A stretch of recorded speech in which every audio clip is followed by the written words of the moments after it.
அனைவருக்கும் வணக்கம். நான் உங்கள் ஜோதிட சிரோன்மணி, ஜோதிட ஞான வித்யார்த்தி மற்றும் பஞ்சபட்சி ரத்னா மணிகண்டன் பேசுகிறேன். இன்றைக்கு ஜோதிட தலைப்பு திதி சூனிய ராசிகள்.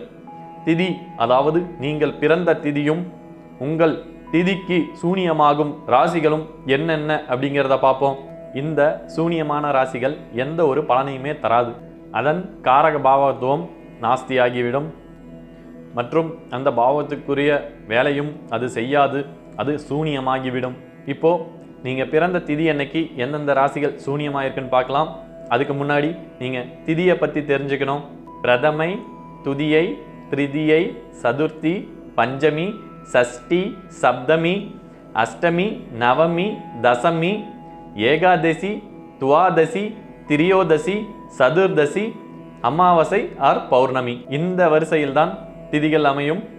திதிக்கு அதாவது நீங்கள் பிறந்த திதிக்கு சூனியமான ராசிகள்: பிரதமைக்கு துலாமும் மகரமும் சூனியமான ராசிகள், துதியைக்கு தனுஷ் மீனம் சூனியமான ராசிகள், திரிதியைக்கு சிம்மம் மகரம் சூனியமான ராசிகள், சதுர்த்திக்கு ரிஷபம் கும்பம் சூனியமான ராசிகள், பஞ்சமிக்கு மிதுனம் கன்னி சூனியமான ராசிகள், சஷ்டிக்கு மேஷம் சிம்மம் சூனியமான ராசிகள், சப்தமிக்கு கடகம் தனுஷ் சூனியமான ராசிகள், அஷ்டமிக்கு மிதுனம் கன்னி சூனியமான ராசிகள், நவமிக்கு சிம்மம் விருச்சகம் சூனியமான ராசிகள், தசமிக்கும் சிம்மம் விருச்சகம் சூனியமான ராசிகள், ஏகாதசி தனுஷ் மீனம் சூனியமான ராசிகள், துவாதசி துலாம் மகரம் சூனியமான ராசிகள், திரியோதசி ரிஷபம் சிம்மம் சூனியமான ராசிகள், சதுர்தசிக்கு தனுஷ் மீனம் கன்னி மிதுனம் நான்குமே சூனியமான ராசிகள்.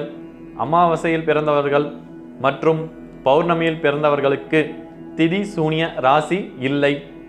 ஒருத்தருடைய ஜாதகத்துக்கு இந்த திதி சூனிய ராசியில எந்த ஒரு கிரகம் நின்னாலும் அந்த கிரகத்துடைய காரகத்துவமும் பாவகத்துவமும் வேலை செய்யாது, சூனியமாகிவிடும் மற்றும் அது எந்த ஒரு பலனையும் தராது.